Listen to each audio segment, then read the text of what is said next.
뭐라고, 영나를 붙잡고 100억을 주라고 한다고. 고성의 이 미친 여자 같으니라고. 수화기 너머로 전해져 온 이야기에 박진석은 무릎을 꿇고 말았습니다. 과연 그 전화는 누구에게서 온 전화일까요? 지금부터 화려한 날들 예상 줄거리 시작합니다. 시작 전에 구독과 좋아요 꼭 눌러주세요. 그날 밤 고성이는 딸 박영나를 죽일 생각까지 했습니다. 아니, 정확히는 죽이는 건 아니고 완전히 자신의 것으로 만들어버릴 생각이었어요. 박진석의 폭로 기자회견이 끝나자마자 고성이는 냉정하게 계산했습니다. 이제 남은 카드는 딱 하나.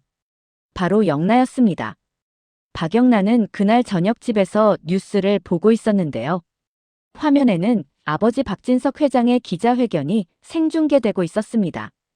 저는 오늘 제 아내 고성희의 심각한 비리 행위를 직접 폭로하고자 합니다. 박진석의 목소리는 차갑고 단호했습니다. 평소 온화한 아버지의 모습과는 180도 달랐어요. 영나는 숨이 막혔습니다. 무슨 일이 일어나는 거죠? 고성희는 지난 15년간 회사 자금 50억 원을 불법적으로 횡령했으며 해외 비밀 계좌를 통해 자금을 은닉했습니다. 기자들 사이에서 웅성거리는 소리가 들렸습니다. 카메라 플래시가 터지고 질문이 쏟아졌습니다. 영나는 리모컨을 든 손이 덜덜 떨렸어요. 엄마가 정말 그런 일을 했다고요? 또한 고성희는 정치권 인사들에게 뇌물을 제공했으며 이를 통해 각종 인허가를 부정하게 취득했습니다. 박진석은 멈추지 않았습니다. 저는 더 이상 이런 불법 행위를 묵과할 수 없어 직접 고발하기로 결심했습니다. 영나는 급히 엄마에게 전화를 걸었습니다. 신호음이 길게 울렸지만 받지 않았어요. 또 걸었습니다. 여전히 연결되지 않았습니다. 세 번째 전화도 마찬가지였어요. 영나는 불안해졌습니다. 엄마가 왜 전화를 안 받는 거죠? 평소라면 벌써 전화가 왔을 텐데요. 그때 현관문이 열리는 소리가 났습니다. 영나는 반사적으로 일어났는데요. 들어온 건 엄마가 아니었습니다. 검은 정장을 입은 낯선 남자 2명이었어요. 박영나 양이시죠? 앞선 남자가 정중하지만 차가운 목소리로 말했습니다. 영나는 본능적으로 뒤로 물러섰어요. 이 사람들 눈빛이 보통이 아니었거든요. 네. 그런데 누구세요? 어떻게 들어오셨어요? 영나가 떨리는 목소리로 물었습니다. 고성의 여사님께서 급히 만나자고 하셨습니다. 남자가 간단히 대답했습니다. 말은 정중했는데 거부할 수 없는 분위기였어요. 지금 가야 하나요? 엄마한테 직접 전화해서. 영나가 말하려는데 남자가 고개를 저었습니다. 전화는 안 됩니다. 지금 상황이 그렇지 않거든요. 남자의 말투에서 위험한 냄새가 났습니다. 영나는 직감했어요.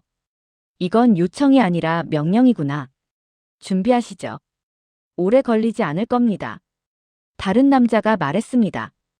영나는 어쩔 수 없이 가방을 챙겼어요. 그러면서 급히 이지환에게 문자를 보냈습니다. 오빠, 엄마가 급하게 부른다고 이상한 사람들이 와서 나가요. 뭔가 이상해요. 보내기 버튼을 누르는 순간 폰이 꺼졌습니다. 남자 중 한 명이 영나의 폰을 가져간 거였어요. 잠시만 맡기겠습니다. 안전상의 이유로요. 남자가 무표정하게 말했습니다. 영나는 소름이 돋았습니다. 안전상의 이유라니. 누구의 안전을 말하는 걸까요? 차는 도심을 벗어나 외곽으로 향했습니다. 영나는 창밖을 보며 위치를 파악하려 했는데요. 점점 인적이 드문 곳으로 가고 있었습니다. 어디로 가는 거예요? 영나가 불안해서 물었습니다. 곧 도착합니다. 앞좌석 남자가 짧게 대답했습니다. 더 이상 대화는 없었어요. 차 안 분위기가 너무 무거웠습니다. 영나는 가슴이 뛰었어요. 엄마가 왜 이런 식으로 자신을 부른 걸까요? 아버지의 폭로와 관련이 있는 건 분명한데요. 그럼 엄마는 지금 어떤 상황에 있는 거죠? 1시간 정도 달린 후 차가 멈췄습니다. 도착한 곳은 외진 별장이었어요. 주변에는 아무것도 없었고 가로등도 몇 개 없었습니다. 별장은 생각보다 컸는데요. 영란은 이런 곳이 있는 줄도 몰랐어요. 현관문이 열리자 고성이가 나타났습니다. 하지만 평소에 우아한 고성이가 아니었어요. 머리는 흐트러져 있었고 메이크업도 번져 있었습니다. 무엇보다 눈빛이 완전히 달랐어요. 차갑고 위험해 보였습니다. 엄마. 영나가 다가가려 했습니다. 들어와. 고성이가 차갑게 말했습니다. 평소 우리 딸하며 다정하게 부르던 목소리와는 전혀 달랐어요. 영나는 등골이 서늘해졌습니다. 별장 안은 고급스럽게 꾸며져 있었는데요. 영나가 본 적 없는 공간이었습니다. 엄마가 언제부터 이런 곳을 준비해뒀던 걸까요? 거실 중앙에는 의자 하나가 덩그러니 놓여 있었어요. 마치 누군가를 앉히려고 일부러 준비한 것 같았습니다. 앉아. 고성이가 영나에게 지시했습니다. 영나는 당황했어요. 엄마, 무슨 일이에요? 아빠가 기자회견에서 한 말이 정말이에요? 영나가 급하게 물었습니다. 고성이는 대답 대신 술잔을 들어 마셨어요. 위스키였습니다. 영나는 놀랐어요. 엄마가 술 마시는 걸 본 적이 없었거든요. 정말인지 가짜인지. 그게 중요하다고 생각해. 고성이가 비웃듯 말했습니다. 중요한 건 내 아빠가 나를 완전히 망가뜨리려고 한다는 거야. 영나는 숨이 막혔어요. 엄마 목소리에서 지금까지 들어본 적 없는 도끼가 느껴졌거든요. 엄마, 왜 이런 일이 일어나는 거예요? 영나가 떨리며 물었습니다. 왜라니? 권력 다툼이지. 고성이가 차갑게 말했습니다. 내 아빠는 나를 제거하고 깔끔하게 정리하고 싶어 해. 영나는 이해할 수 없었어요. 아빠와 엄마가 왜 이렇게 됐을까요? 평소에는 사이가 좋아 보였는데요. 그럼 엄마가 정말 그런 일들을 하신 거예요? 영나가 조심스럽게 물었습니다. 고성이가 갑자기 웃었습니다. 웃는데 눈은 전혀 웃지 않았어요. 그런 일들. 뭐가 그런 일이야? 고성이가 한마디씩 끊어서 말했습니다. 돈을 빼돌린 것, 뇌물을 준 것, 다 사실이야. 영나는 충격을 받았어요. 엄마가 부인하지 않고 있었거든요. 하지만 그게 뭐 어때? 이 바닥은 원래 그런 거야. 고성이가 독하게 말했습니다. 내 아빠도 똑같이 했어. 그런데 지금 와서 나만 희생양으로 만들려고 하니까 웃기지. 영나는 혼란스러웠어요. 아빠도 똑같이 했다니요. 그럼 지금 상황이 뭔가요? 그럼 제가 왜 여기에 있는 거예요? 영나가 불안하게 물었습니다. 고성이가 영나를 찬찬히 바라봤어요. 그 시선이 너무 차가웠습니다. 엄마가 딸을 보는 눈이 아니었어요. 너는 내가 가진 마지막 카드야. 고성이가 서늘하게 말했습니다. 영나는 소름이 돋았어요. 카드라니. 자신이 엄마에게 카드라고요? 무슨 뜻이에요? 영나가 떨리며 물었습니다. 내 아빠가 나를 죽이려고 하니까. 나도 뭔가 보험이 필요하지. 고성이가 차갑게 말했습니다. 그 보험이 바로 너야. 영나는 가슴이 철렁했어요. 보험이라니. 엄마가 자신을 보험으로 생각한다고요? 엄마. 저는 엄마 딸이잖아요. 영나가 애원하듯 말했습니다. 딸. 맞아. 내 딸이지. 고성이가 비웃었어요. 그래서 더 쓸모가 있어. 내 아빠가 가장 아끼는 게 너니까. 영나는 온몸이 얼어붙었어요. 쓸모라니. 엄마가 자신을 쓸모로 보고 있었다니. 엄마가 저를 이용하려는 거예요? 영나가 믿기 힘들어하며 물었습니다. 이용이 아니라 활용이야. 고성이가 정정했어요. 너를 인질로 잡으면 내 아빠도 함부로 못할 거야. 영나는 절망했어요. 엄마가 정말 자신을 인질로 쓰려고 한다니. 20년간 사랑받고 자랐다고 생각했는데요. 그게 다 거짓이었던 건가요? 싫어요. 저 그런 거 싫어요. 영나가 소리쳤습니다. 고성희의 눈이 차갑게 변했어요. 싫다고. 내가 싫다고 안 하면 되는 줄 알아. 고성이가 위협적으로 말했습니다. 그때 낯선 남자들이 영나에게 다가왔어요. 영나는 본능적으로 뒤로 물러섰습니다. 뭐 하려는 거예요? 영나가 공포에 떨며 말했습니다. 일단 안전하게 모셔놔야지. 한 남자가 무표정하게 말했습니다. 영나는 저항해봤지만 소용없었어요. 힘으로는 당할 수가 없었거든요. 남자들이 영나를 의자에 앉히고 손목을 묶었습니다. 엄마, 제발. 이러지 마세요. 영나가 울먹이며 애원했습니다. 하지만 고성이는 돌아서서 다시 술을 마셨어요. 영나의 목소리가 더 이상 엄마에게 닿지 않았습니다. 엄마, 저 정말 잘못한 거 없어요. 영나가 절절하게 말했습니다. 고성이가 영나를 돌아봤어요. 잘못? 내 잘못은 내 아빠 딸로 태어난 거야. 고성이가 독하게 말했습니다. 영나는 그 말에 가슴이 찢어졌어요. 아빠 딸로 태어난 게 잘못이라니. 엄마가 자신에게 할 수 있는 가장 잔인한 말이었습니다. 그때 영나는 목에 걸린 목걸이를 떠올렸어요. 이지환이 선물로 준 우정의 증표였습니다. 절대 빼지 말라고 했던 그 목걸이. 영나는 조심스럽게 목걸이를 만져봤어요.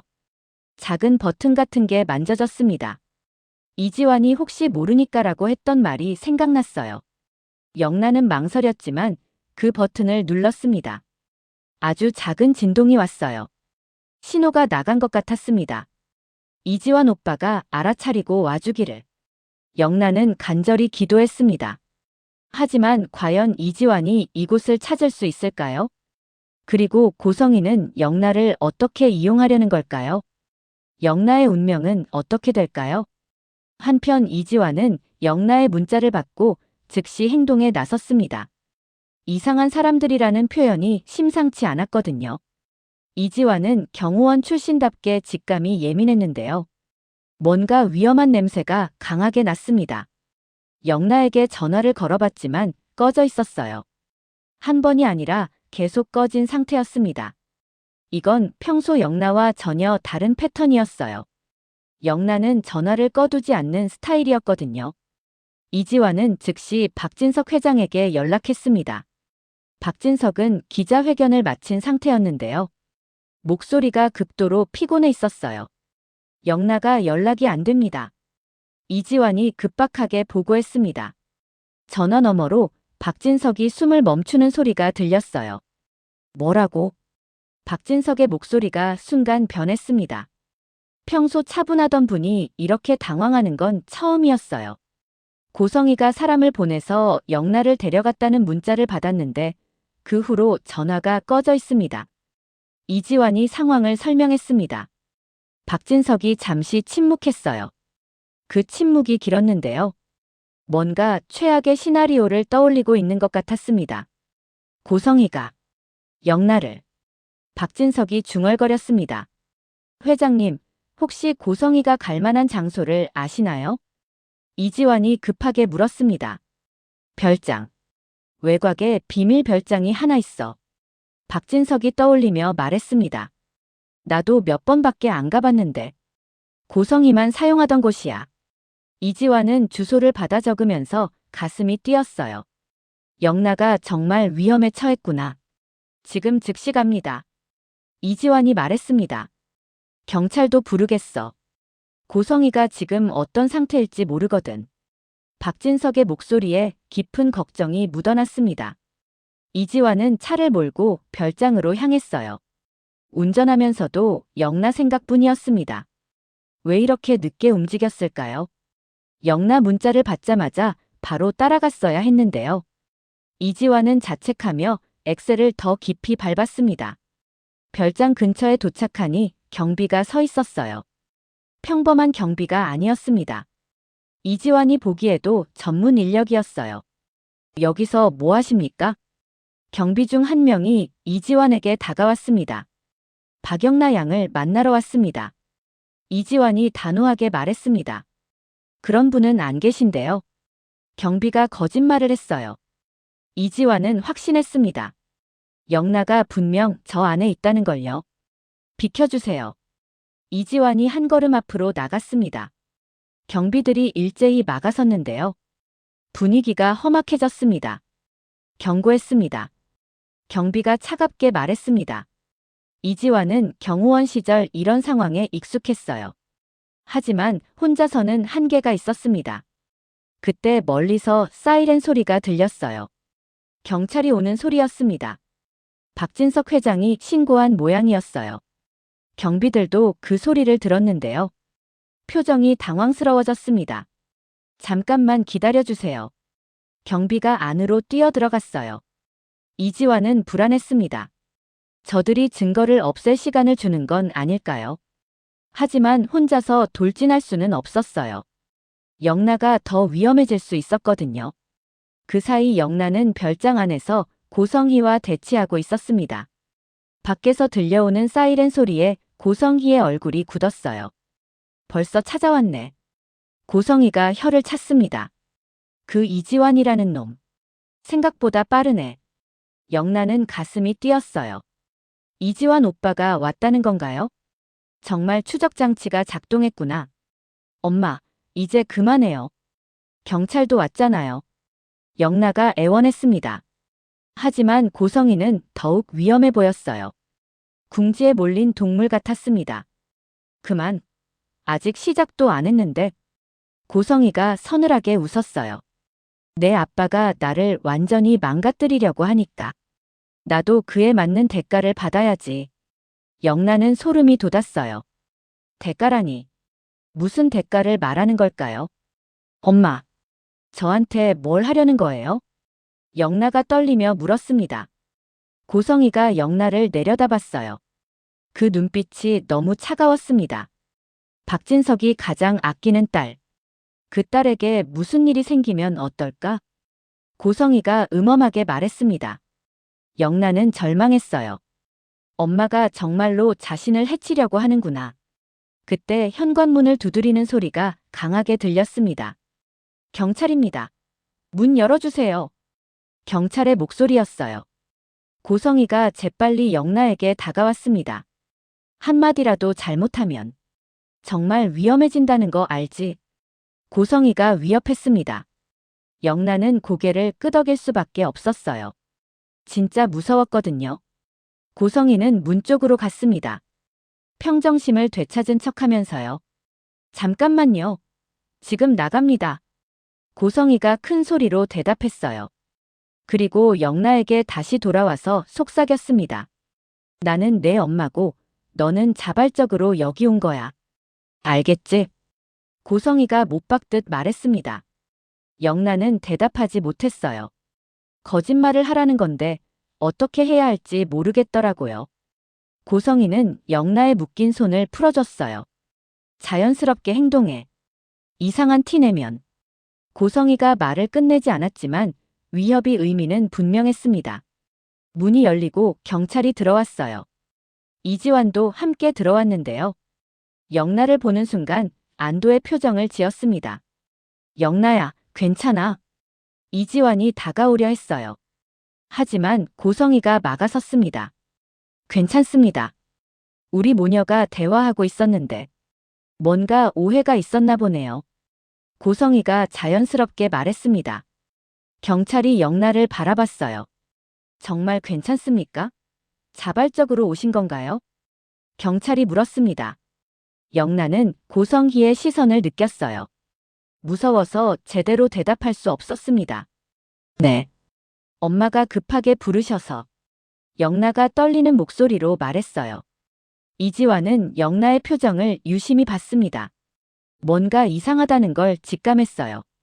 영나의 눈빛이 평상시와 달랐거든요. 영나야, 정말 괜찮은 거지? 이지환이 다시 물었어요. 그때 영나가 조심스럽게 손짓을 했습니다. 목걸이를 살짝 만지는 제스처였어요. 이지환은 그 신호를 알아챘습니다. 추적 장치를 누른 게 영나였구나. 그럼 영나가 위험하다는 신호를 보낸 거구나. 이지환은 확신했어요. 뭔가 잘못되어 있다는 걸요. 잠깐, 영나 손목에 뭐가 있나요? 이지환이 예리하게 지적했습니다. 영나의 손목에 붉은 자국이 있었거든요. 밧줄에 묶였을 때 생긴 자국이었어요. 고성희의 얼굴이 굳었어요. 그건 옷에 끼어서. 고성희가 변명했습니다. 하지만 이지환은 속지 않았어요. 경호원 출신답게 그런 상처를 알아볼 수 있었거든요. 경찰관님, 저 자국 좀 확인해 보세요. 이지환이 말했습니다. 경찰이 영나의 손목을 자세히 봤어요. 이건 결박된 흔적 같은데요? 경찰이 의심스러워했어요. 고성희가 당황했습니다. 그런 게 아니라 엄마가 저를 묶었어요. 영나가 갑자기 용기를 내서 말했어요. 더 이상 거짓말할 수 없었습니다. 이지환 오빠가 위험을 무릅쓰고 여기까지 온 건데 거짓말로 상황을 덮을 수는 없었어요. 고성희의 얼굴이 완전히 변했습니다. 영나야, 내가 지금 뭔 소리를. 엄마가 저를 억지로 데려와서 묶었다고요. 영나가 소리쳤어요. 평생 처음으로 엄마에게 맞서는 순간이었습니다. 경찰이 즉시 고성희를 향해 움직였어요.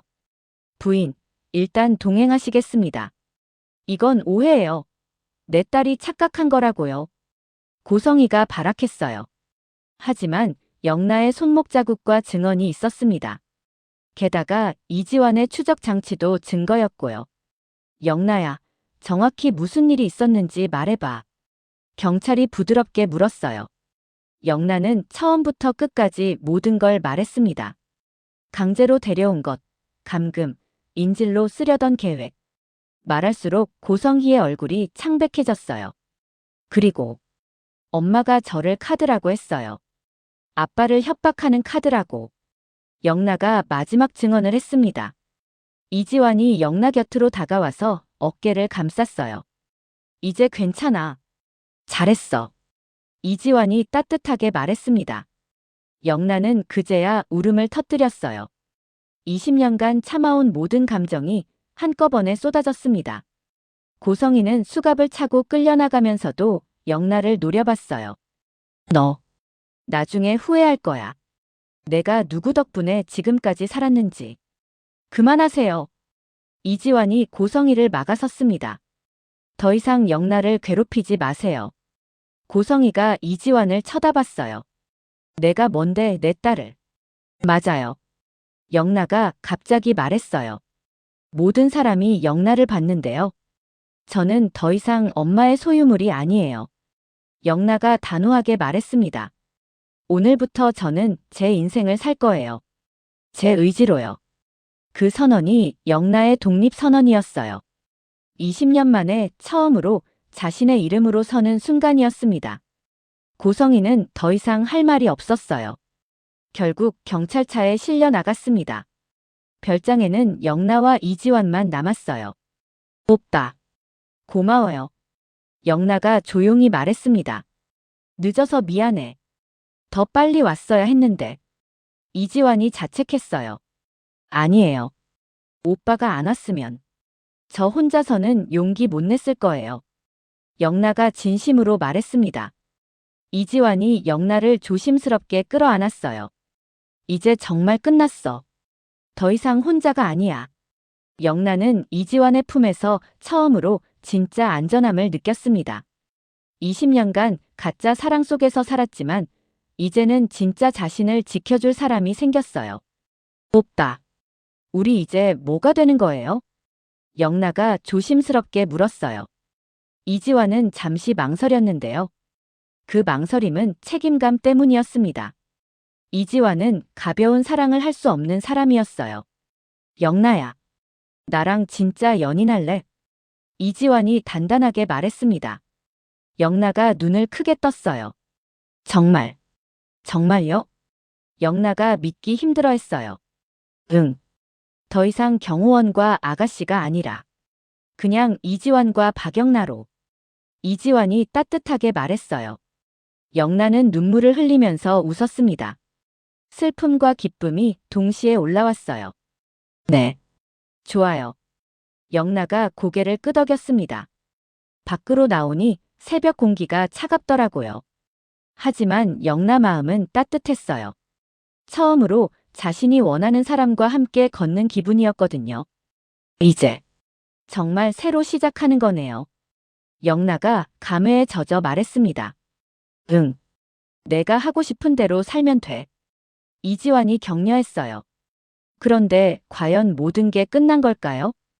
고성이는 감옥에 갔지만 20년간 쌓인 원한이 쉽게 사라질까요? 그리고 영나는 정말로 자유로워질 수 있을까요? 새로운 시작은 때로는 새로운 문제의 시작이기도 합니다. 하지만 이제 영나는 혼자가 아니었어요. 진정으로 자신을 사랑하는 사람이 곁에 있었습니다. 다음 날 아침 박진석은 회장실에서 딸을 기다리고 있었습니다. 하룻밤 사이에 10년은 늙은 것 같은 얼굴이었는데요. 고성희의 체포 소식을 들은 후 한숨도 못 잤거든요. 무엇보다 딸 영나가 겪었을 충격이 걱정됐습니다. 20년간 엄마라고 믿었던 사람에게 배신당한 상처가 얼마나 클까요? 영나는 이지환과 함께 회사로 왔어요. 평소라면 혼자 왔겠지만 어제 일 이후로는 이지환이 곁을 지키고 있었습니다.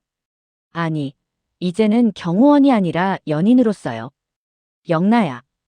박진석이 영나를 보자마자 일어섰습니다. 목소리가 떨리고 있었는데요.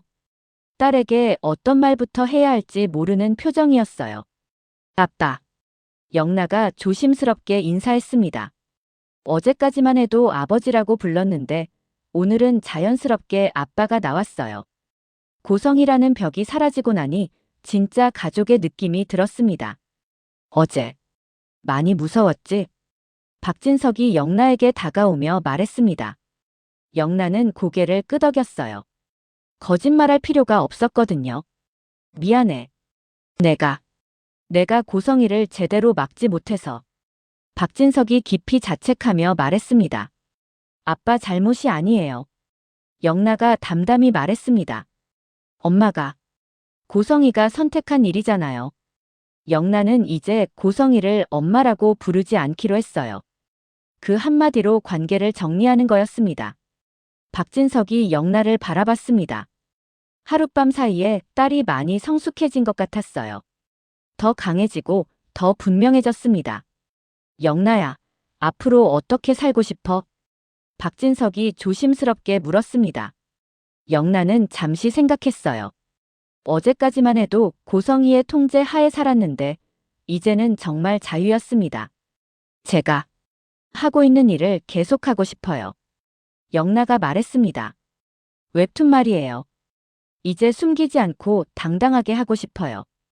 박진석의 표정이 복잡해졌어요.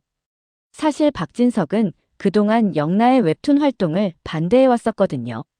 가면 쓴 왕비라는 필명으로 연재하는 걸 알고는 있었지만 딸이 그런 일을 하는 게 탐탁지 않았습니다. 하지만 어제 일을 겪고 나니 생각이 바뀌었어요. 영나가 진짜로 하고 싶은 일이 뭔지 이제야 깨달았습니다. 영나야. 아빠가 미안해. 박진석이 죄송한 마음으로 말했습니다. 그동안 내 꿈을 막았구나. 영나가 놀란 표정을 지었어요. 아빠가 사과를 할 줄은 몰랐거든요. 이제는 마음껏 해.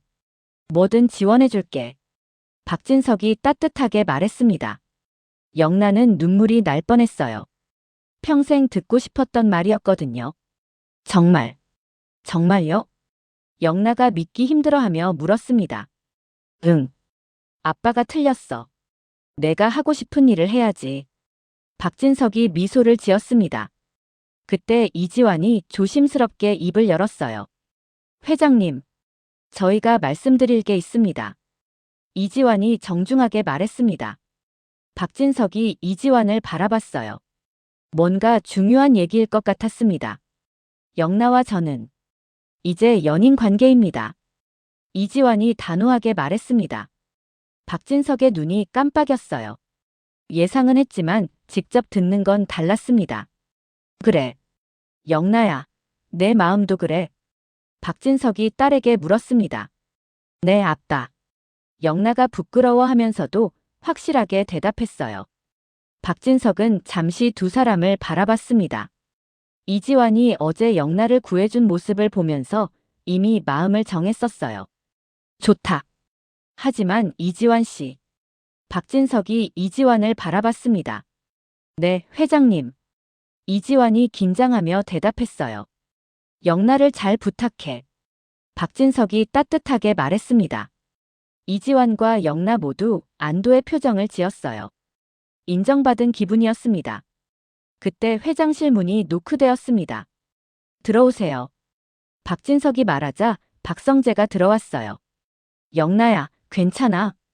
박성재가 영나에게 다가오며 말했습니다. 진심 어린 걱정이 느껴졌어요.